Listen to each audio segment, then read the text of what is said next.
Hello दोस्तों, आप सभी का स्वागत है मेरे यूट्यूब चैनल भाई कोचिंग क्लासेज में। आज हम सभी लोग देखेंगे कक्षा 10 के सभी एनसीईआरटी के सभी फार्मूले। ठीक है, जो इस बार पार्ट नहीं है 30% कम है उनमें उनका फार्मूला नहीं लिया गया है, और जो इस बार हैं उनका फार्मूला लिया गया है। आप लोग कॉपी पेन लेकर बैठें, जो इस बार बोर्ड की परीक्षा में बहुत ज़रूरी है। आपको अगर सूत्र आता रहेगा तो आपको बहुत लाभ मिलेगा सवाल लगाते समय। ठीक है, चलिए शुरू करते हैं। यहाँ पर देखिए सभी सूत्र यहाँ पर दिया है कक्षा 10 और गणित सभी सूत्र। ठीक है, गणित के सभी सूत्र दिया है। पहला पाठ हमारा है वास्तविक संख्या यूक्लिड विभाजन एल्गोरिथ्म, है ना। यूक्लिड विभाजन एल्गोरिथ्म वाला है। इसमें हम क्या करेंगे, इसका क्या है देखिए। इसका सूत्र भाज्य बराबर भाजक गुणे भागफल प्लस शेषफल। इसमें भाज्य हमारा ए है और बी हमारा भाजक है, क्यों हमारा भागफल है और आर हमारा शेषफल है। ठीक है, अब यहाँ पर दूसरा दिया है कि तीसरा नंबर पहली संख्या गुणते दूसरी संख्या, इसको हम कहते हैं एचसीएफ गुणते एलसीएम। ठीक है, एचसीएफ गुणते एलसीएम। यहाँ पर देखिए अब दिया है ए प्लस बी का होल स्क्वायर। इसका स्क्वायर क्या होता है देखिए, a square plus b square plus 2ab। ठीक है, अब इसका देखिए क्या होगा। इसको हम दो तरीके से लिख सकते हैं, a cube plus b cube plus 3ab into a plus b. इतना भी लिख सकते हैं, या तो इसको अंदर गुणा कर सकते हैं। देखिए a cube plus b cube plus 3a में इसके गुणा करेंगे, ए गुणते में हमारी घातें जुड़ जाती हैं, तो यहाँ पर हो जाएगा 3a स्क्वायर बी, फिर प्लस का चिन्ह है प्लस 3ab। यहाँ पर बी है जुड़ जाएगा। देखिए यहाँ पर जैसे यहाँ पर देखिए, चलिए यहाँ पर देखिए जैसे ए गुणते ए बराबर ए के घातें हम जानते हैं गुणते में घातें जुड़ जाती, तो ए स्क्वायर हो गया। अगर भाग होता तो घट जाती ना। ठीक है, इतना समझ में आया। अब अगला देखिए, अगला दिया है शून्यकों का योग। शून्यकों का योग को हम इसको बोलते हैं अल्फा प्लस बीटा से भी प्रदर्शित करते हैं। शून्यकों का योग को हम किससे प्रदर्शित करते हैं, अल्फा प्लस बीटा। इसका सूत्र होता है -b/a। अब अगला देखिए शून्यकों का गुणनफल, मतलब कि अल्फा इंटू बीटा। इसका सूत्र है c/a। ठीक है, इसका सूत्र क्या है c/a। अब हमारा देखिए अगला है द्विघात बहुपद। द्विघात बहुपद है। द्विघात बहुपद में देखिए क्या, x square minus into alpha plus beta into x plus alpha into beta. ठीक है, द्विघात बहुपद है। द्विघात बहुपद इस बार कटा है, मगर फिर भी मैं ले रहा हूँ, आपको कुछ समझ में आ जाए। ठीक है, रैखिक समीकरण में काम देगा। ठीक, द्विघात बहुपद हो गया।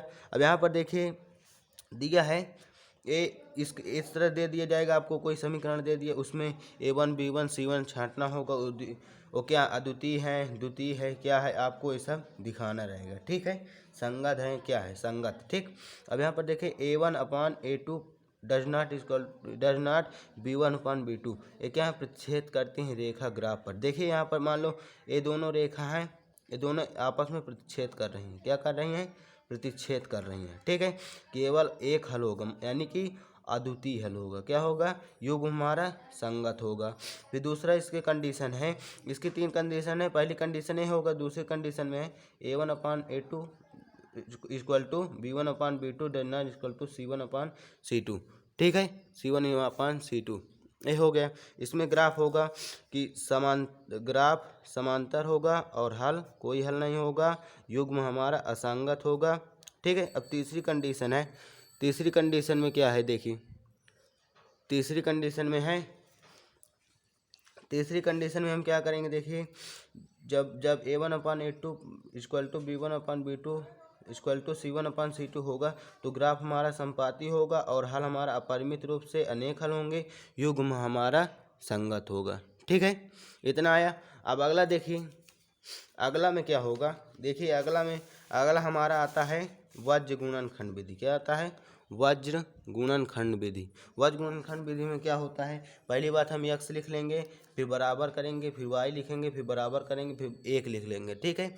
अब इसके नीचे BC लिख लेंगे, CA लिख लेंगे, -3 लगाते जाएंगे, AB लिख लेंगे, माइनस लगा दिए। अब इसके सूत्र हम याद कैसे करेंगे, देखिए x दिया है, अपॉन लगाएंगे, B1/12 सबको लिख देना है। यहाँ पर देखिए BC CA AB इसमें हमने क्या लिखा, 12 21, ठीक है। सभी लोग ये ध्यान से देखना, ठीक है। अब अगला दिया है द्विघात समीकरण। द्विघात समीकरण यहाँ पर दिया है ax² + bx + c बराबर 0 हो गया, ठीक है। यहाँ पर a does not equal to 0 होगा, ठीक। अब यहाँ पर विविक्तर माने, विविक्तर को हम विवेचक भी कहते हैं। विविक्तर कोई मान कहता है मूल निकालो, तो मूल निकालेंगे कैसे, देखिए d बराबर b² - 4ac, d बराबर b² - 4ac। अब द्विघाती सूत्र होगा, इसको श्रीधराचार्य सूत्र भी कहते हैं, इसको क्या होगा, द्विघाती सूत्र भी कहते हैं। इसका सूत्र क्या, -b ± √b² - 4ac/2a, ठीक है। इतना है समझ में। अब अगला देखिए मूल इसके मूल क्या होंगे, अगर d बराबर b² - 4ac तो इसके मूल क्या होंगे, ठीक है। इसके मूल हमारे होंगे मूल वास्तविक एवं समान होंगे, ठीक है। अब अगला देखिए d हमारा इससे क्या है, बड़ा है, ठीक। मूल वास्तविक एवं असमान होंगे, डी फिर इस कंडीशन में क्या होगा, मूल अवास्तविक होंगे और बराबर नहीं होंगे, ठीक। अब अध्याय 6 देखिए, अध्याय 6 में देखिए क्या दिया है कि अध्याय 6 में दिया है कि त्रिभुज है ना, जब त्रिभुज ABC में BC समांतर D। अब देखिए त्रिभुज ABC, अब इसमें समांतर क्या दिया है, BC समांतर D दिया है ना। इसकी 3 कंडीशन होगी, 3 कंडीशन। एक कंडीशन होगी AD/DB, देखिए AD/DB हो गई, फिर AE/EC हो गया, ठीक है। दूसरी कंडीशन हमारी होगी AB होगा DB के, ठीक है। आगे सबसे बड़ा फिर छोटा वाला, ठीक है। फिर इसमें क्या होगा, AC/EC हो गया, ठीक है। अब तीसरी कंडीशन क्या होगी, तीसरी कंडीशन में देखिए क्या है, AD। अब इसको लेंगे तो AD/AB, इसको लिए फिर पूरी भुजा लिए, ठीक है। अब इसमें क्या होगा, E/ पूरी भुजा AC हो जाएगा, ठीक है। इतना समझ में आया। ये हमारा कितने पार्ट का था, 6 पार्ट का था, ठीक है। अब अगला देखिए, अगला में क्या है, देखिए अगला में हमारा पाठ आता है, अध्याय 7 आता है निर्देशांक ज्यामिति का। निर्देशांक ज्यामिति सूत्र होता है दूरी सूत्र। देखिए दूरी सूत्र में क्या होता है, दूरी सूत्र में होता है √x लिख दो, फिर इसमें 21 लिख दो, ठीक है। जैसे देखिए सूत्र कैसे, √x2 - x1 का whole square plus y2 - y1 का होल स्क्वायर, ठीक है। ये दूरी सूत्र हो गया हमारा।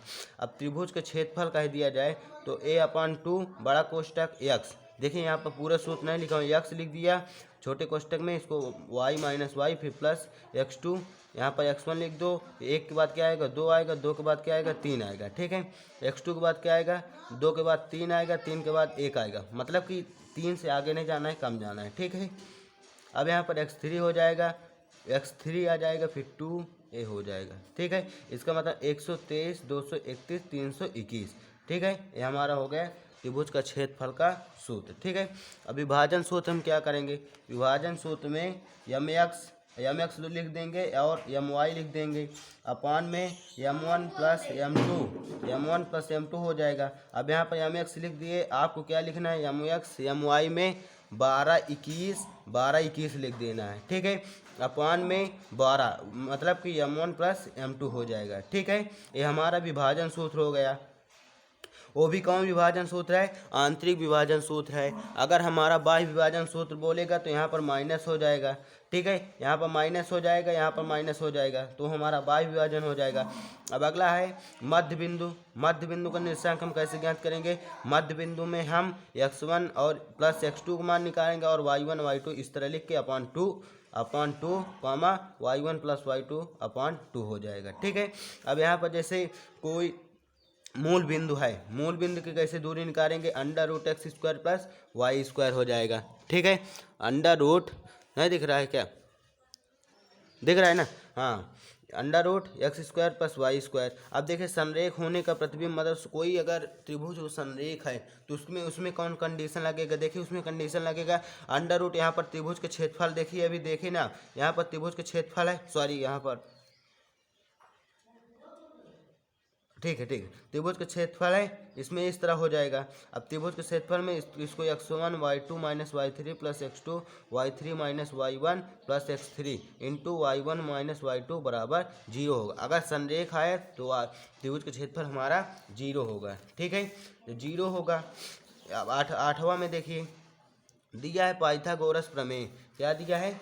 पाइथागोरस प्रमेय। पाइथागोरस प्रमेय में क्या होता है कि एक भुजा दो भुजा के बराबर होती है, मतलब बड़ी भुजा दो छोट भुजाओं के बराबर होती है। यहाँ पर देखिए मैंने त्रिभुज बनाया है, जो 90 अंश की भुजा 90 अंश के सामने वाली भुजा होती है उसको हम कर्ण बोलते हैं, यानी कि कर्ण कैसे। हाँ, और जो कोण के सामने वाली भुजा होती है उसको हम लंब बोलते हैं, और जो बचती है उसको हम आधार बोलते हैं। ठीक है, इसको हम लगाते कैसे हैं? देखिए, इसको लगाने के लिए हम कुछ नहीं करेंगे, इसकी कंडीशन इस तरह होगा। देखिए अभी मैंने बताया ना। अब इसमें कर्ण हमारा क्या है?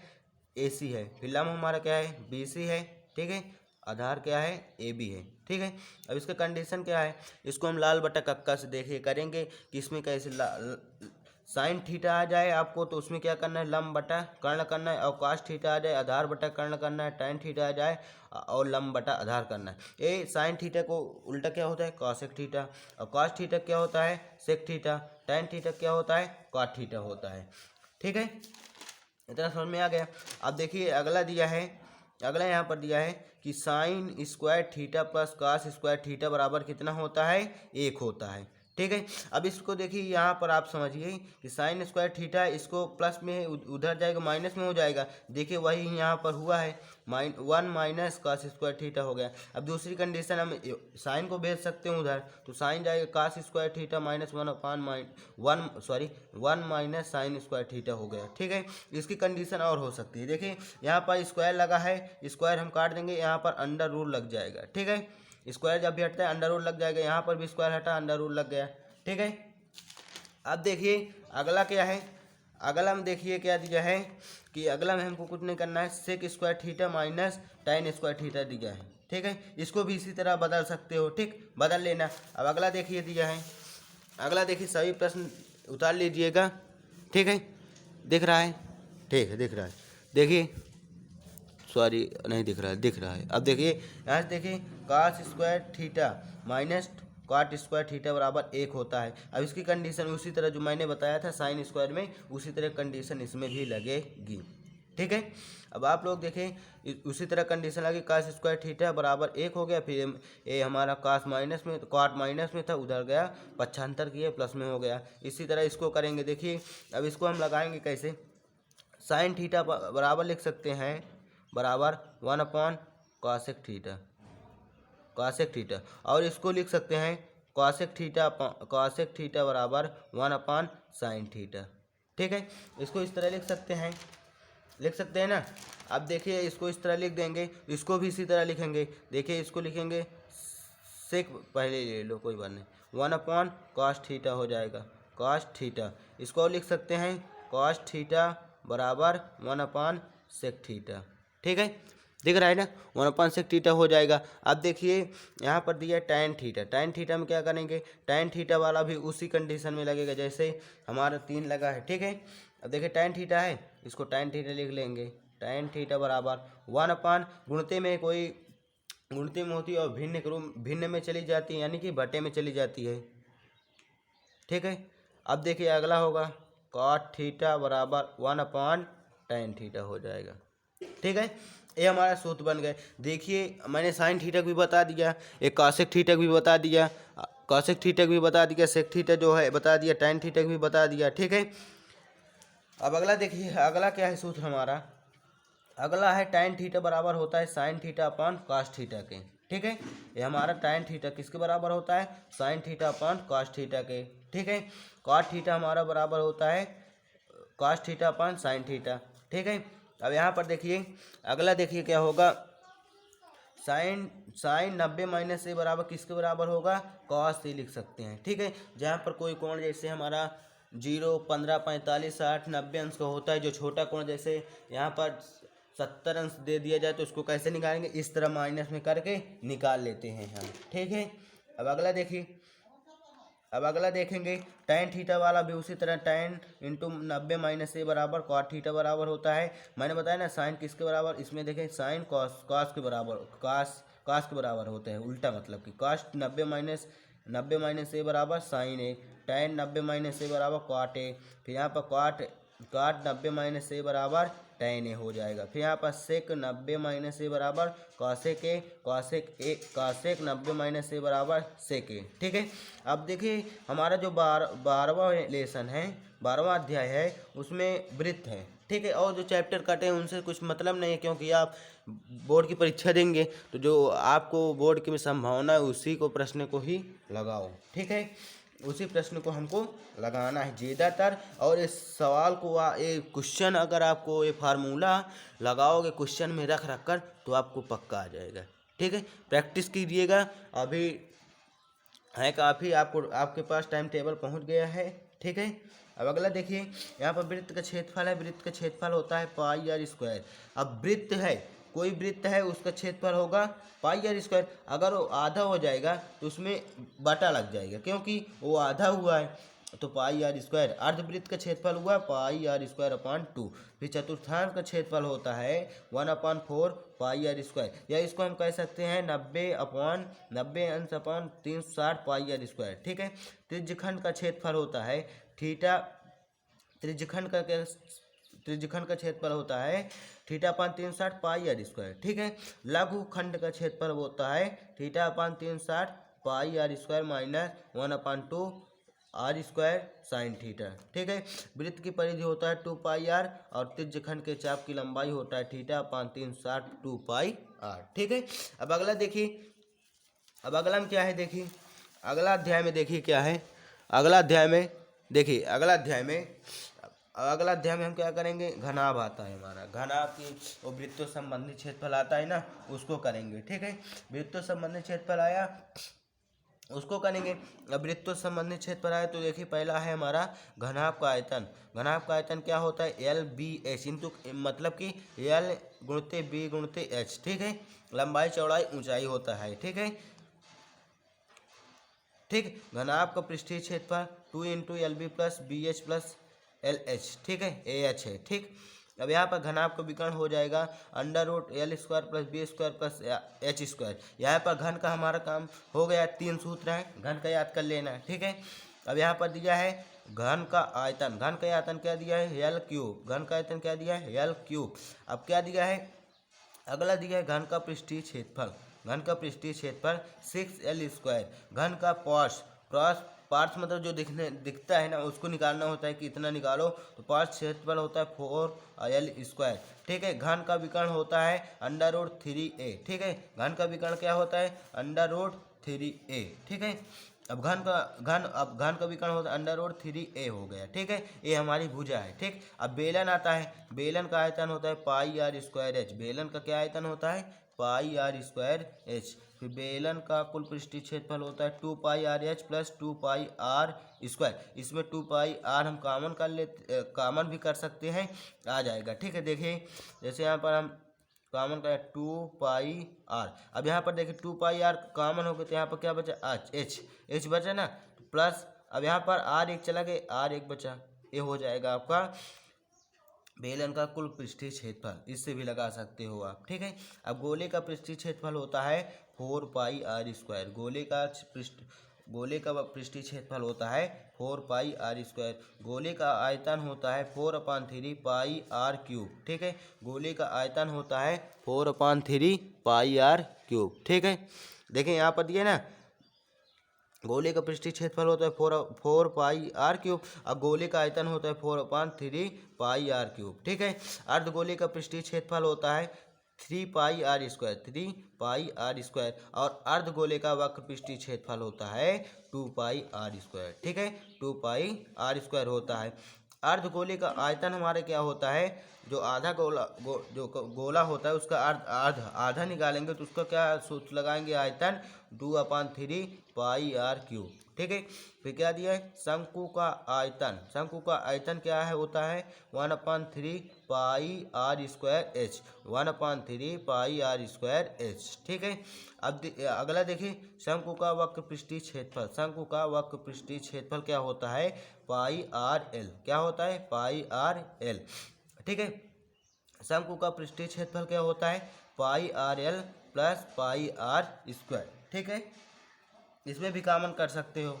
ठीक है। अब अगला देखिए, छिन्नक का कुल पृष्ठीय क्षेत्रफल, जो छिन्नक का कुल पृष्ठीय क्षेत्रफल क्या होता है, देखिए 13 पार्ट के बता रहे हैं। छिन्नक का कुल पृष्ठीय क्षेत्रफल होता है pi L into R, R capital R plus small R plus into plus pi into are square capital R square plus small R square. ठीक है। छिन्नक का वक्र पृष्ठीय क्षेत्रफल क्या होगा, छिन्नक का वक्र पृष्ठीय क्षेत्रफल क्या होगा pi L into R plus R capital R plus small are. ठीक है। अब अगला देखिए, अगला है छिन्नक का आयतन, छिन्नक का आयतन होता है 1/3 pi h, 1/3 pi h into are square plus capital R square plus r square plus capital R into small are. ठीक है। अब अगला देखिए, अगले पार्ट का हमारा क्या है, अगले पार्ट का हमारा जो फार्मूला है, अगले पार्ट का हमारा देखिए फार्मूला क्या है, सॉरी दिख रहा है ना, अब दिखने लगा। देखिए अगले पार्ट का हमारा फार्मूला है प्रत्यक्ष, मतलब जो हमारा माध्य है, माध्य हम 3 विधियों से निकाल सकते हैं। एक तो है हमारा देखिए प्रत्यक्ष विधि हो गई, एक कल्पित माध्य विधि हो गई, एक पग विचलन विधि होगी। पग विचलन को हम पद विचलन भी बोलते हैं। यहाँ पर देखिए पहले देख रहे हैं प्रत्यक्ष विधि, प्रत्यक्ष विधि में देखिए जो एनसीईआरटी में सूत्र होता है उसको अगर आप लोग बोर्ड में लिखोगे सबसे बेहतर होगा। ठीक है। अब देखिए यहाँ पर माध्य बराबर दिया है सिग्मा एफ एक्स अपान सिग्मा एफ एफ। अब आपको ये भी लिख सकते हो, कोई दिक्कत नहीं है, मगर जो एनसीईआरटी में आपको इस तरह दिया रहेगा, आपको इस तरह लिखना है। ठीक है। इसमें लिखा है सिग्मा एफ आई, आई इसको बोलते हैं। ठीक है, sigma f i into sigma f x, i लगा देना सिग्मा एफ आई। ठीक है, आई का मतलब कुछ नहीं होता है मगर प्रदर्शित करते हैं। ठीक है। अब देखिए एक्स माध्य को हम x बार बराबर से प्रदर्शित करते हैं। ठीक है। अब यहाँ पर माध्यक को हम माध्यिका भी बोलते हैं। इसका सूत्र है L plus into n/2 minus C F upon F into H. ठीक है। अब बहुलक जो होता है, बहुलक का हमारा सूत्र होता है एल है एल प्लस या into L plus F1 minus F0 upon 2F1 minus F0 minus F2 into H हो गया। ठीक है। अब देखिए जो हमारा माध्य है, अभी मैंने यहाँ पर देखिए बताया प्रत्यक्ष विधि है। अब काल्पनिक माध्य विधि को हम अप्रत्यक्ष विधि बोलते हैं। ये माध्य निकालने की विधि देखिए, यहाँ पर x बार बराबर होता है a plus sigma f d, i लगा देना। ठीक है, ए आई होता है सिग्मा एफ आई। ठीक है। अब यहाँ पर तीसरा देखिए दिया है पग विचलन विधि या पद विचलन विधि इसको बोलते हैं। ठीक है, x बार बराबर a plus sigma F you upon sigma F into H. ठीक है। जो पार्ट इसमें कटे हैं उसको नहीं बताया गया है, और सारे पार्ट आपको इसमें सारे फार्मूले बता दिए गए हैं। आप लोग वीडियो को रोक रोक कर पूरे फार्मूले लिख लीजिएगा और डेली 10 मिनट टाइम देकर पूरे सूत्र दोहरा लीजिएगा। अगर हमारा यह वीडियो आपको अच्छा लगा हो तो लाइक कीजिए, सब्सक्राइब कीजिए, शेयर कीजिए। जय हिंद दोस्तों।